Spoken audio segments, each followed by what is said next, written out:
stand up here, Wanda, please. Wanda told us earlier this month that she cannot have a baby anymore. So I impregnated her with the word of God. I'm going to impregnate everyone with the word of God. You're going to get pregnant with the word of God. You're going to get pregnant with the word of God. You're going to get pregnant with the word of God. Somebody in the congregation asked why I'm wearing Christian Dior and Christian Louboutins. Because I'm a Christian and I walk in the blood of Jesus. Give him some praise. I'm a Christian first and I walk in the blood of Jesus. Give him some praise. Give him some Why his pants so tight, man? Funds for a project in Zimbabwe. Yes, we are trying to get a congregation over in Africa. Amen. We wanted to raise $4 million for that. Amen. Hallelujah. That needs to appear today. We are not letting anyone leave until we reach our goal. Amen. Hallelujah. Life savings here. Give him some praise for that. Give his life savings up. Let me just pause it right there, man. So I know I'm late. I had a lot of business things to attend to. I think this video came out maybe a week ago, right? Been going crazy on the internet. A lot of people like it. A lot of people don't like it. Some people in the church says that Druski is mocking God and the churches. I have to highly disagree. What Druski did, and this is coming from somebody that grew up in the church, so I've seen it all. I had to go to mega churches. I've been to the smaller churches. Me personally, I don't have to go to no mega church. I prefer a more close-knit environment, a more close-knit church. That's just my preference. But he exposes what really be going on in these big congregations. He really did. He exposed what be going on in these big congregations, and you got to be mindful, right? A lot of these pastors of these mega churches, they bring in a lot of money. And this is not all mega church pastors, but I'm willing to go on a whim and say most of them are actually abusing the funds that are coming into the congregation. From a business perspective, right? Churches do not get taxed under the tax code. I'll say it again. Churches do not get taxed. So let's say they bring in one service, they bring in like $20,000. That $20,000 get to all be recouped by the church. They don't have to pay taxes on that. And the light bill ain't but so much. The water bill ain't but so much. The deacons ain't getting paid. You're paying the music, people that pay the guitars, the piano, the drums. You got to pay them. Those are independent contractors. And then obviously production, they're getting paid. But when you actually look at the actual bills of a church, outside of the debt that they might have took on to build the congregation, is it really that much? So at that point, you then have to look at okay, what is this mega church actually doing in the community? How many projects are they actually doing? Resource trips, things of that nature for the kids. How much are they actually doing? And that'll give you a really good indication of, is most of this money getting kept, or is most of this money getting saved? Is going to the pastor. You have a lot of pastors that live in these mega mansions. I've been to TDJ's church one time. This man flew in on a helicopter. You know what I'm saying? Like, it just doesn't make sense in certain situations. And so I will say church nowadays is just a circus show. It's a fashion show.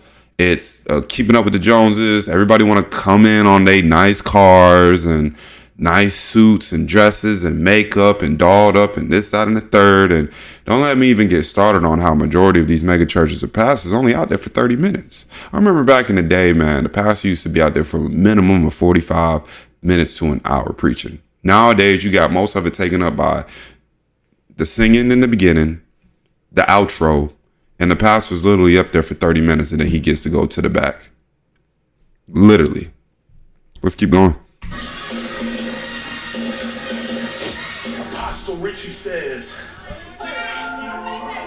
baby, can you help me? I said, can you help me? I said, can you help me? I'm going to finish this word here, and I'm going to do the Christian version. Don't worry about it. I'm going to do the Christian version. I'm driving this Billy Bentayga because I believe in Christ. Can you leap on your legs like a survivor? Can you leap on your legs till the money fall out your pocket? Till the money fall out your pocket. Is that a money counter?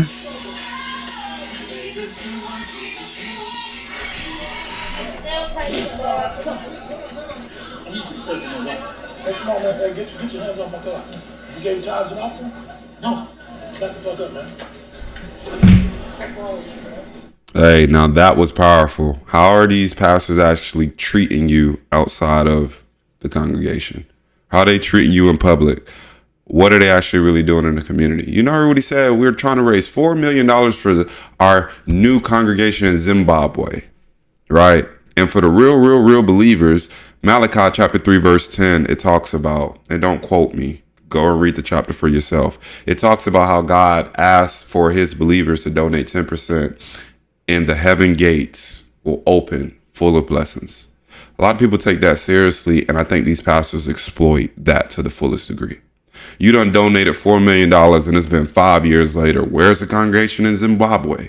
Where is it? We ain't heard from it. We haven't heard about it ever since. Where did the money go? It's crazy. And I look at what Druski did, it was beautiful. It was 100% art imitating life. Because since he's posted the video, people have now put out the exact videos of the exact moments in these real mega churches that he pulled it from. Now, he had to make it funny and he had to make it fun, but these are actual things that have happened in reality that people have posted on social media. So you're mad because he's pointing out to you how you look like a clown. He's pointing out to you the greed. He's pointing out to you the excess, right? When truly, if you look at the Bible and you go to Matthew, Matthew was a tax collector. Matthew had gold. In order to follow Jesus, he had to let all that go. That ain't what people doing now. We shaming people in church because they come up and all they got is $1,235 and you ask for $2,000. We telling people right now, you got to donate $10,000. I was listening to a sermon this week. It was the first sermon of the year. And the thing that he said was he congratulated the church on their last offering being $4 million plus. Like church. That was just the last offering. Religion. The last offering. Now, you don't get these. And listen, I believe you can do this. I believe that you can get all this money and people have access and all those things, and you can sow it to the community.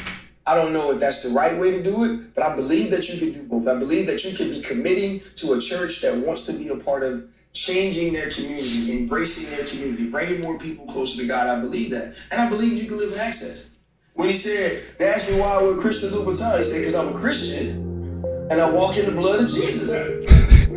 Right? But these are the things we're seeing. But how do you treat me in the parking lot? How do you treat me when I see you at Chipotle? Can I call you? If I can give all this money, if I can tithe and offer all these things, are you showing me love? The church is mad because Druski held up a mirror for the whole world to see how foolish they look sometimes. And And Ryan Clark is spot on. He's head on with this one. I 100% agree. Y'all let me know what y'all think in the comments. Did Druski mock the church? Do you think he doesn't know what he's talking about? What was shown does not happen in these big congregations. Y'all let me know what y'all think, man. Y'all like, comment, subscribe. I appreciate each and every one of you for rocking with me. And I'll see you on the next one. Peace.